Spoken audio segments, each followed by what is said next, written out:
Greetings, all you maniacs, minds, and crimes, and today we are talking fiction once again, and today we're going to be talking about Wickerbeasts. This is a species that I have been curious about ever since I saw them. I'm like, hey, what the hell is that? It's just exactly like the Rexiums. What's that? And I learned about them, and I'm like, dude, these are pretty cool.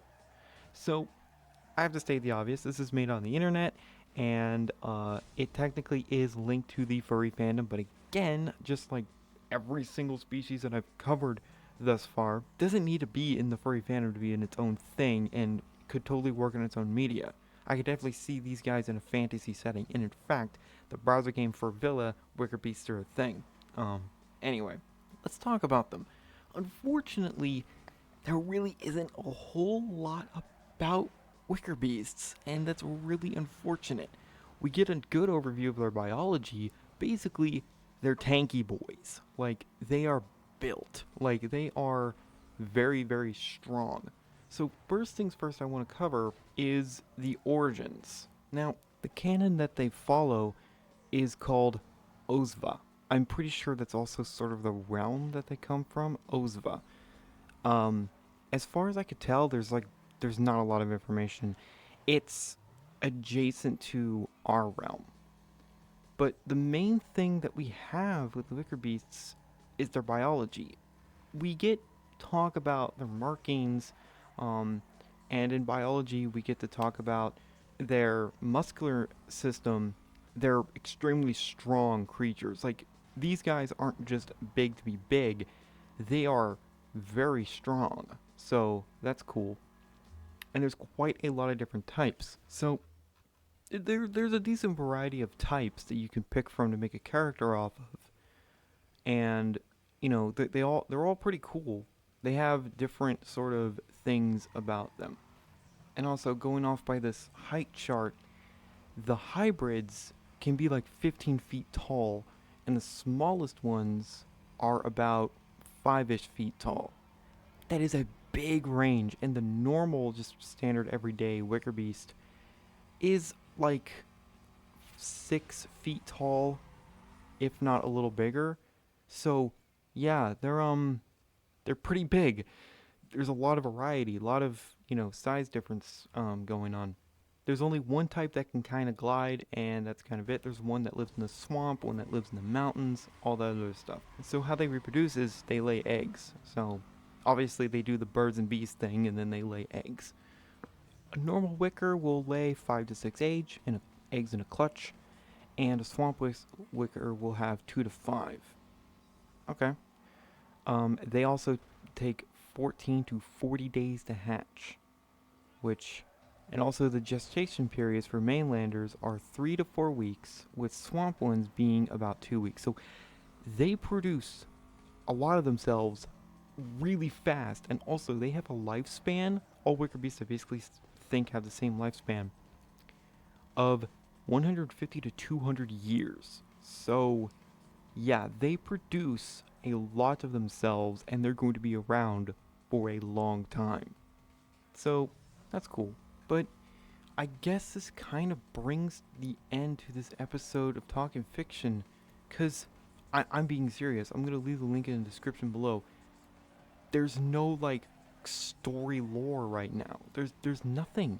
You go over to the lore section, and it's just Primal coming soon, Contemporary coming soon, Galvanic coming soon, Past, Present, Future all coming soon. When? This species has been a thing since like 2014, 2015.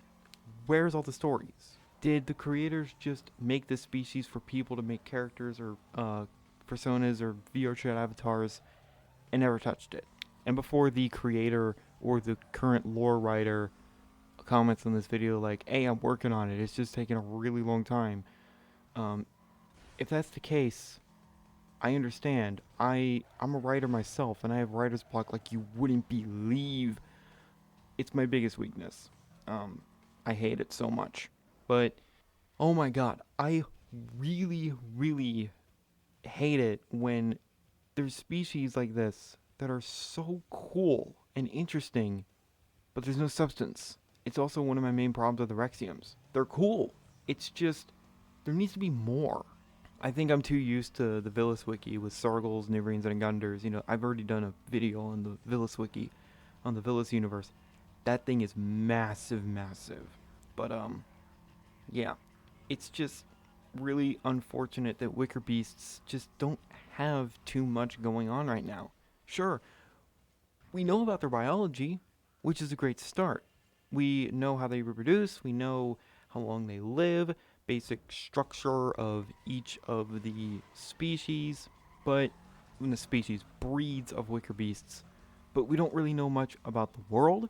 We don't know any sort of social structures. We don't know anything, which really should change. When I went to look for lore for Wickerbeasts, I kind of was thinking that there was going to be quite a bit more to them, but it's very bare bones. There's a skeleton, but there's no meat, which is really, really unfortunate. Again, I am a sucker for lore. I like stories. I like universes that have rich lore that makes sense and is well put together, woven together with stories to bring more out of the stories. When you have a great story, but there's barely any lore to it, or vice versa, it doesn't feel right. You need both elements woven together. And I understand that that isn't always super easy.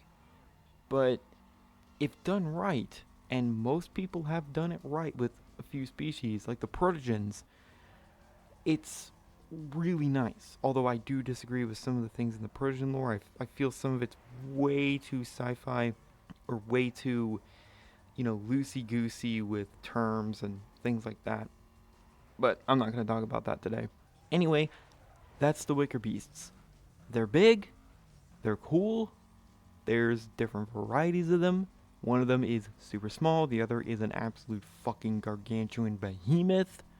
By the way, the hybrids would weigh like well over 4,000 pounds. If they're 15 feet tall with that body, they some big boys. But, you know, I guess size can vary on what you want, basically, depending on the breed. Either way, there you have it for the Wicker Beasts. Unfortunate that there isn't a whole lot to them, because, man, there really should be more. And I hope one day that all of the subsects of the Wickerbeast website will be filled out with just pages and pages of stories, of lore, folk tales in the verse, the works. It'd be awesome. But for now, they're just a neat looking species that are also oddly cute.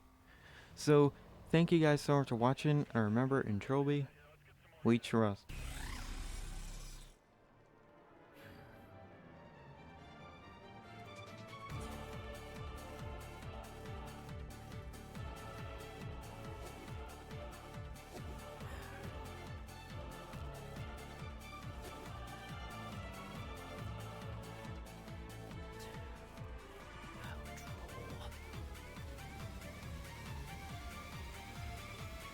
That's enough!